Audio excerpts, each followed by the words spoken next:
What did your parents teach you that you had to unlearn? Even though I'm a lefty, they insisted that I write with my right hand. They were convinced that it was the normal thing to do. It was a huge struggle writing with my right hand, as every impulse told me to use the left. Finally, as an adult, I learned to write with my left hand. It came so naturally that I never used the right again. How to not make friends. It was always emphasized that friends are meaningless and we should stick to ourselves and not talk to anyone else. Now, it's hard to make friends and keep them, or even have meaningful relationships with other people. That you don't have to use your turn signal if there's no one behind you. Got pulled over by a cop that was just sitting in his car on the side of the road. Learned from my dad how to be non-confrontational because of his explosive anger. I've come to realize not everyone gets irrationally angry when you confront them, so I'm working on that. My mother has a habit about talking about things like she's an expert. It wasn't until I hit my late teens she would make up without having proven or factual read about anything. Also, she's really gullible when it comes to polite people in administration. I've learned to question everything. I love my mom, but she wasn't and still isn't the most attentive housekeeper. I never really realized it until I was much older. I lived like a total slob for a long time. Then I met my ex with whom I have a son. She was / is a freaking cleanliness Naji. It rubbed off though, because now I'm just as bad. I never realized how good having a very clean home is for your mental well-being. If I was feeling down, then I better keep it to myself, cause no one wants to hear it. I'm still trying to unlearn the unhealthy eating habits they taught me. When I was a teenager and beginning to work real jobs, my parents told me to never take a pay raise if it put you in a higher tax bracket and wasn't a big enough difference to cover the increased tax rate. They didn't understand that when you move up a tax bracket, only the income in that bracket is taxed at the higher rate. They were convinced that if you moved up a tax bracket then all of your income is taxed at the higher rate. I found that a ton of people actually think this. That if something breaks, that's it. You don't fix things in your house. Sink breaks? Brush teeth in the kitchen from now on. Especially never pay anyone to fix things. That it's normal to be a pack rat and have a messy house. I still get anxiety when getting rid of things I no longer use or clothes that no longer fit, but I have come a long way. Once my anxiety passes I feel so relieved that I no longer have all this stuff I have to move around or find a spot for. That you should always eat everything on your plate. When a boy is mean to you, it's because he likes you. People less fortunate that us are not bad people. Actually, once I figured out my old man was a hater, I did the opposite of what he did and my life worked out much better. That no one will help me when I need it, and that I'm not worth the resources / time / love of other people. That when boys used to hit me in elementary school, they liked me. That being on time is late. It sounds like a good skill, but when you get terrified and start shaking when you're reminded late to a movie, you realize you need to change that. My parents taught me that it doesn't matter how you look on the outside, it matters who you are inside. Q years of obesity and inattention to beauty standards. Turns out the first thing that people see when they meet you is your face, your body, and your clothes. The difference in treatment when you're attractive versus unattractive is stunning. They taught me a sweet, kind ideal, but god dang the world isn't as heartfelt as they are. When people ask you how you are doing, it is because they are being polite, not because they really care. Had to learn that some people ask because they really care. Oh god, where to start? That buying the cheapest thing in the least quantity for the lowest price right this moment is always the best strategy. That the Bible is 100% literal truth and completely without error or contradiction.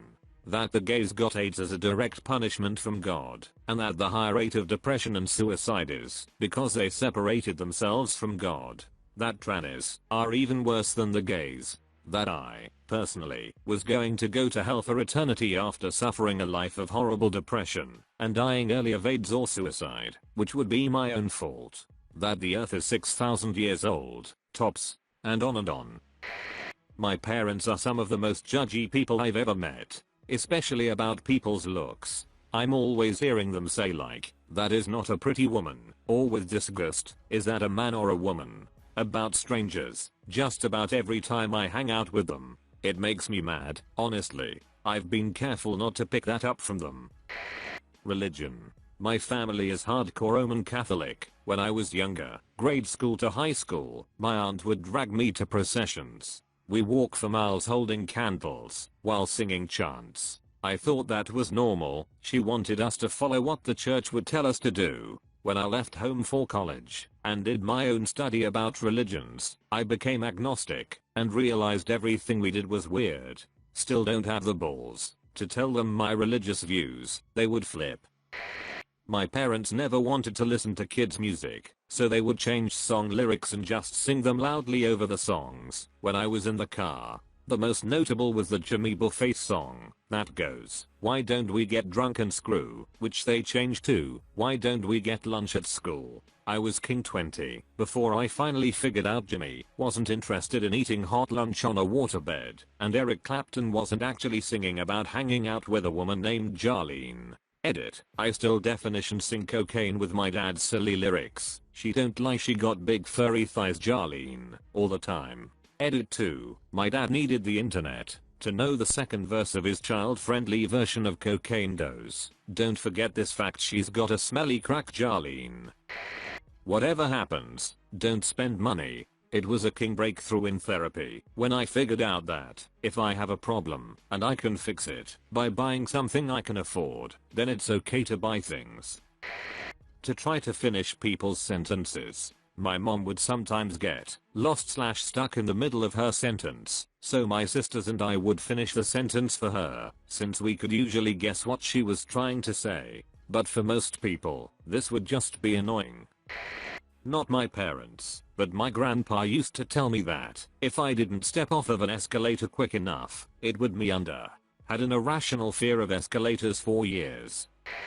That whole constructive criticism is personal. You got a C on a project? It's because you're an idiot. You're not good enough. You're not as smart as your brother, etc. I can barely read corrections on my papers without having a mental breakdown. Even something simple as, "Try to word this better next time," sends alarms in my brain that I'm a huge idiot who can't even write a paper. Constructive criticisms are just things to help you do better next time. It's not a personal attack.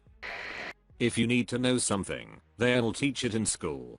Don't screw something up by trying to fix it yourself. Always call a professional. You have problems. We don't have problems. Everyone else in this family is normal. Directing biting, hostile comments and insults at your family every day. Catastrophizing when everyday inconveniences occur. Defeatism/taking everything as a cosmic sign of your bad luck.